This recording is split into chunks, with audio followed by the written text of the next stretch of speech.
Hello everyone, Darcinovia here. This is my review on Batman Begins, the first chapter of the Dark Knight trilogy. Back in the late 1990s, a certain movie happened that pretty much killed the Batman franchise, and it'd be like more than half a decade before a new movie would come out. A reboot that completely ignores everything. Now, there's some people on some camps that love Batman Begins. There's those who think it's overrated as fuck. There's those who absolutely detest it. And where do I lie? I think it's a good movie, though in my opinion, I do think it's vastly overrated. But I can see why people love Batman Begins. I can see why people enjoyed this film. I enjoyed it. I just watched it right before recording this review. I haven't seen this movie in like 6 years.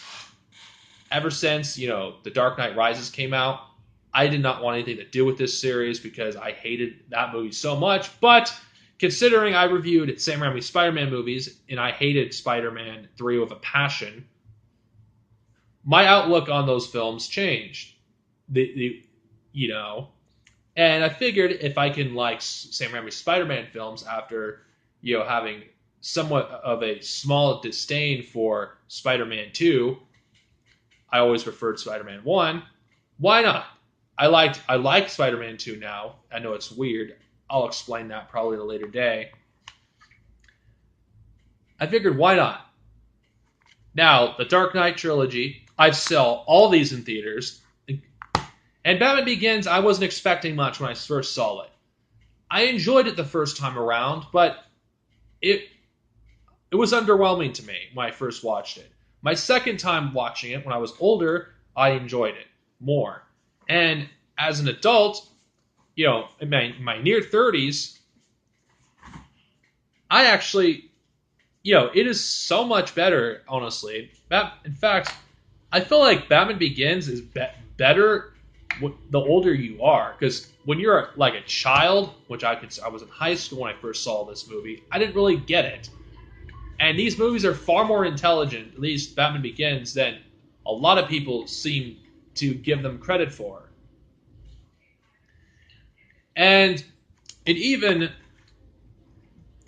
got me thinking in this movie, hold on, isn't Bruce Wayne kind of a hypocrite for claiming he doesn't want to kill anyone, any criminals, yet in one scene in the movie, he's responsible for the death of most of the people in the League of Shadows.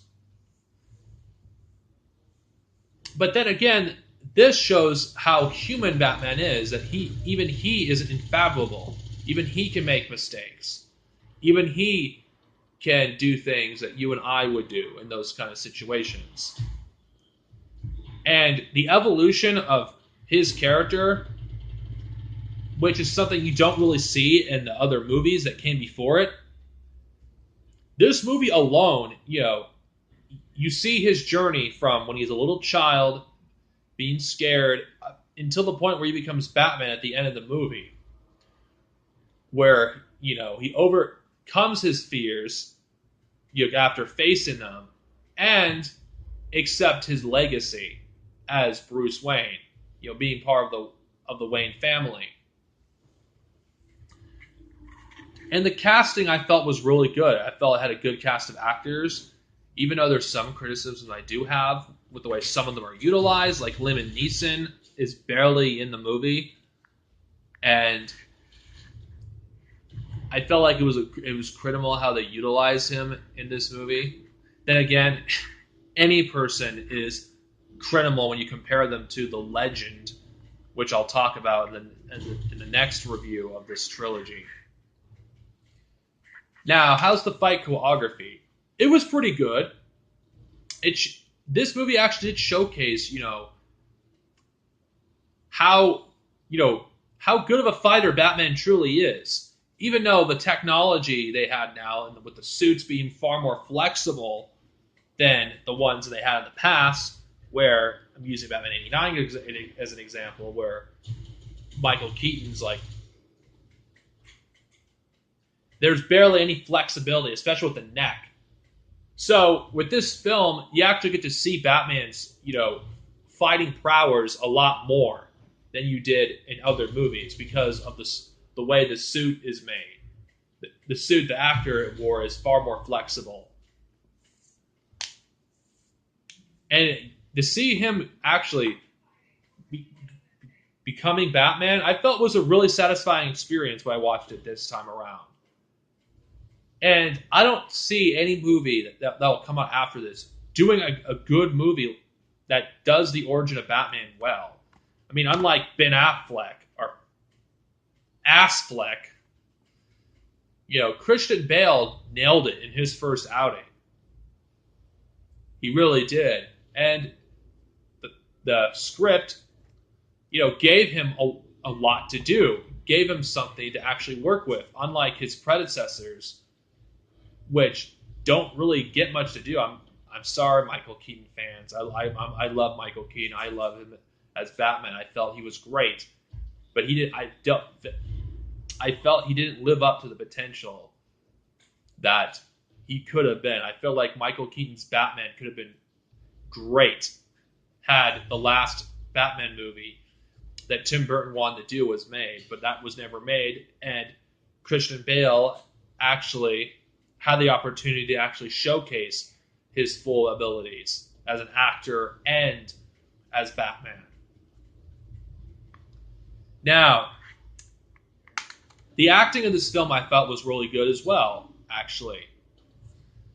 I'm surprised.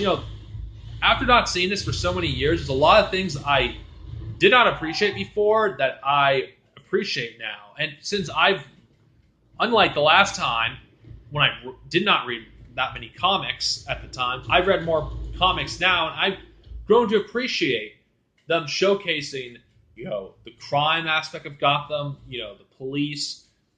It's partially a crime drama. That's what Batman kind of is in a way. And the very fact that you don't really see that in the other movies, and this, again, Batman Begins showcases all of this. I felt like it respected the source material, especially Batman Year One, which was this movie's main inspiration, to make a movie that stands out from the rest of the series. If I had to say this feels more like a Batman movie than any of the others, that came out, before it. Because it showcased everything that we would expect to see from Batman if you've read some comics.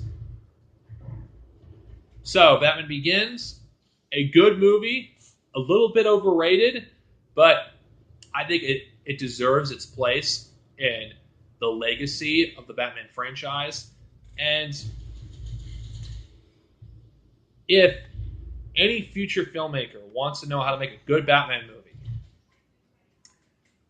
and how to showcase both sides of the Batman character, his Bruce Wayne persona, and Batman, I think Batman Begins is a good place to look, actually.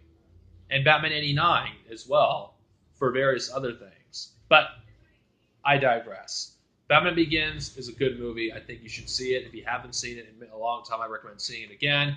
It's not that hard to find, and honestly, this Blu-ray set, you can get it cheap. So I highly recommend it. Anyway, Dark Synovia over and out. Maybe all live long and prosper. Sorry for this late review, Tony. And next time, let's talk about the Dark Knight, which stars the legend known as Heath Ledger. Peace.